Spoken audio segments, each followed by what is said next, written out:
सलाम, नमस्ते, सत श्री अकाल और आदाब।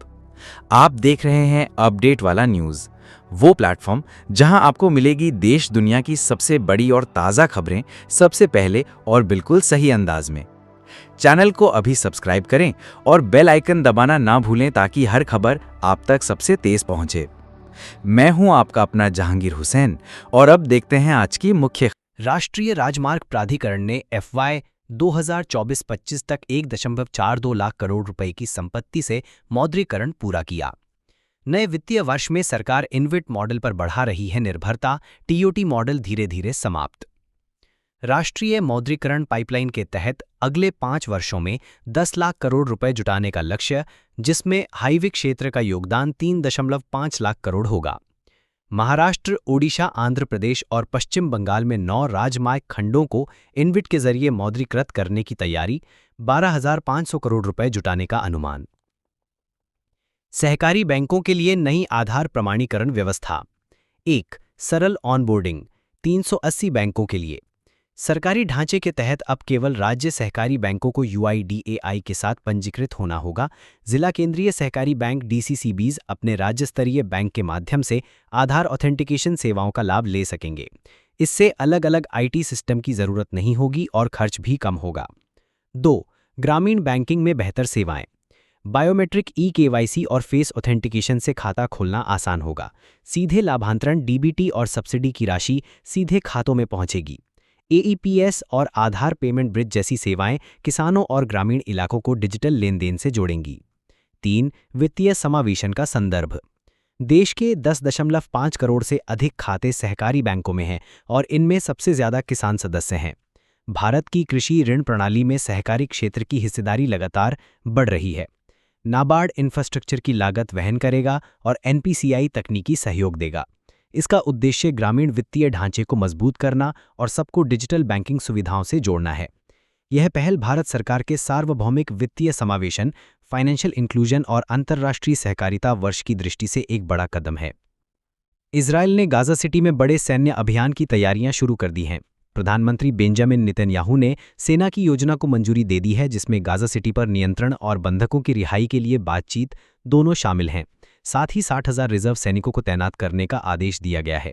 अंतर्राष्ट्रीय स्तर पर इस कदम का कड़ा विरोध हो रहा है। संयुक्त राष्ट्र महासचिव एंटोनियो गुटेरेस और फ्रांस के प्रेसिडेंट मैक्रों ने चेताया है कि यह कदम तबाही ला सकता है और पश्चिम एशिया को स्थायी युद्ध में झोंक सकता है। हमास की प्रतिक्रिया और संघर्ष विराम का प्रस्ताव। हमास ने मिस्र और कतर की मध्यस्थता में 60 दिन के युद्ध विराम प्रस्ताव को स्वीकार कर लिया है। इस प्रस्ताव के तहत करीब 10 जिंदा बंधक और 18 शवों की अदला बदली होगी। इसके बदले में लगभग 200 फिलिस्तीनी कैदियों को छोड़ा जाएगा। हालांकि इजरायल का कहना है कि जब तक सभी 50 बचे हुए बंधकों को एक साथ मुक्त नहीं किया जाता, तब तक समझौता संभव नहीं होगा। गाजा में मानवीय संकट गहराया। गाजा सिटी से लगभग 10 लाख लोगों के विस्थापित होने की आशंका है। केवल 24 घंटे में इजरायली हमलों में 70 मौतें हुईं। भूखमरी और कुपोषण से भी मौतें बढ़ रही हैं।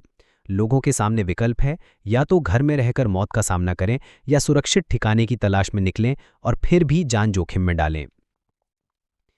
3 स्तरीय मौद्रीकरण रणनीति।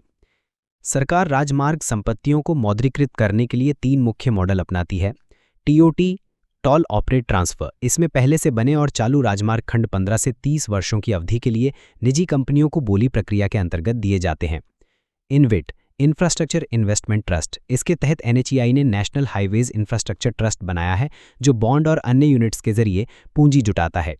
सिक्योरिटाइजेशन, विशेष प्रयोजन वाहनों के माध्यम से भविष्य के टोल आय को गिरवी रखकर धन एकत्र किया जाता है। अब तक FY 2024-25 तक मौद्रीकरण से कुल 1,42,758 करोड़ रुपए जुटाए जा चुके हैं।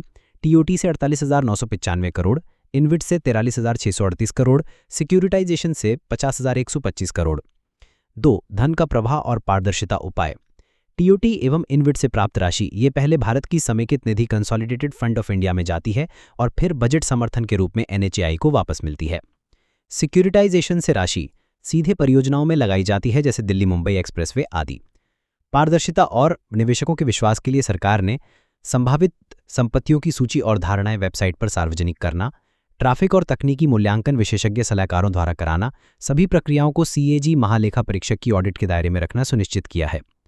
3 स्तरीय मौद्रीकरण। सरकार अब परंपरागत टीओटी मॉडल को धीरे धीरे समाप्त कर रही है। इसके स्थान पर इनविट को प्रमुख साधन बनाने की दिशा में बढ़ रही है। यह परिवर्तन राष्ट्रीय मौद्रीकरण पाइपलाइन के लक्ष्यों के अनुरूप है। कुल लक्ष्य है 10 लाख करोड़ 5 वर्षों में, जिसमें हाईवे क्षेत्र का योगदान लगभग 3.5 लाख करोड़ होगा। मौजूदा वित्त वर्ष में पहले ही महाराष्ट्र, ओडिशा, आंध्र प्रदेश और पश्चिम बंगाल में 9 राजमार्ग 550 किलोमीटर से अधिक इनविट मार्ग से मौद्रीकृत करने के लिए चुने गए हैं।